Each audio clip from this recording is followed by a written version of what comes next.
So, a lot of you obviously know about my eyesight, but not a lot of you actually know about my journey because, as you all know, I don't really talk about it that much, and people who try to get me to talk about it generally shut them down quite quickly. But today I decided to share my story. So, when I was little, like Terry said, I was a bit of a clumsy kid, but you all know I'm a klutz, so my parents didn't think much at the beginning.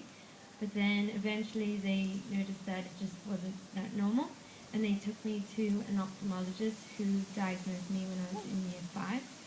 But they decided not to tell me because they didn't want to really alarm me with the challenge that lay ahead. They'd rather me just be a happy little kid and have my innocence, you could say. So all they told me was that when it was dark, I just need to hold someone's hand. And I remember I only told one friend. She's not here. But she lives in Israel. Her name's Eliana. You all know her. Anyway, so I used to hold on to her, and I don't even think my siblings knew to some extent, like Hannah said. But then when I was in year 6, I remember one day I was sick. I was sick and I didn't go to school. My mom told me I'd never be able to drive, and that was pretty harsh. And then in year 8, they sat me down and they told me everything. And of course, it was a bit mind-blowing and a little bit overwhelming. And I was in disbelief mostly and very upset because I thought I was just going to be a normal person like everybody else. So to me, it was the hardest news I think I ever had to hear. But I was too ashamed to tell anyone, so I kept it quite quiet. Then in year 9, somehow people started finding out, and it turned into a bit of a domino effect. And then by year 11 and 12, I think everyone in my year knew, which was fine. I didn't really mind, but I still really was. I couldn't deal with the emotional impact. I remember my mom tried to send me to a psychologist, but then it ended up being about boys the whole time. So, thank you.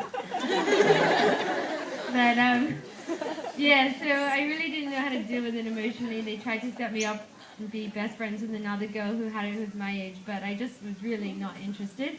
So I was pretty lucky. I was very independent during the day. I could get around, and I still pretty much get around town by myself. Then I went on MTA, where I was learning about Judaism and volunteered twice a week. And from that, I started becoming more open with people, and I was more at peace with it, you could say. And yeah, I guess I wasn't really ashamed of it as much anymore. And then Counterpoint came around 2009, big party. And in the end, I actually got up and spoke in front of the whole of year 11 at the time about the way I perceive my condition and how it affects me. And then from then, I just started being more open about it. And I started doing a Bachelor of Science, as a lot of you know, with Jess Lurie. And Jess was great. And at first it was really scary because coming from the little Mariah bubble where the teachers pretty much put the pen in your hand, I had to learn to stand up for my rights and make sure all my requirements were met, and people aren't the nicest when they're academics.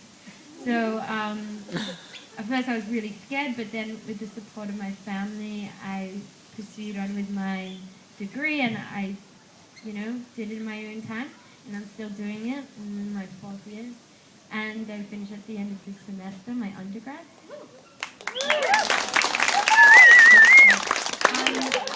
But I guess the way I see it is what I told the year 11s in 2009 is that, most people look at things that they have, like the ability to walk and the ability to hear, as an expectation rather than a gift. And, I think I see the fact that I still have my eyesight today as a gift rather than an expectation. And once someone starts giving you a gift, you don't really chuck a tantrum. You rather just say thank you for what they gave you within that time. And I guess that's the way I look at it. And a lot of people also ask me if I'm scared for the future. And then I say, well, I'm in the present, so why would I be caring about the future at the moment?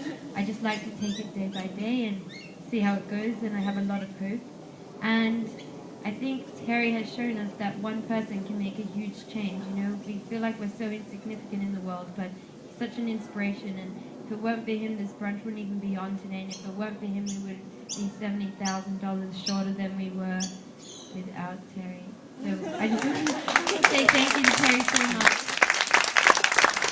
He's my friend, and I really appreciate it. And I'd like to say thank you to all my friends. I don't want to start naming people because I'm scared I'll forget someone, but thanks to the caterers, you know who you are. Thanks to the main caterer, you know who you are. Ronnie Mason. Good wife, Rob. I want to say thanks to the person who organized Shaz, the person who organized Zoe to come today. Thank you so much. I'd like to thank all my friends who are supporting me. You know, like I could have easily been socially isolated and have no friends and sit in the corner, but you know I don't make it an issue, but you guys don't make it an issue either. Especially when we go camping. My friends provide me with a whistle in case I get lost. And of course, I'd like to thank my mom and my dad. With their strength and their support, I've had everything I would ever need to feel comfortable, and I'm not scared because I know that my family's right behind me, and I really, really appreciate that. And I guess I have to thank Benji. Thanks for not coming. Great guy. But seriously, guys, I would be nowhere without you, and you guys are the most incredible friends and family, and I love you all, and peace out.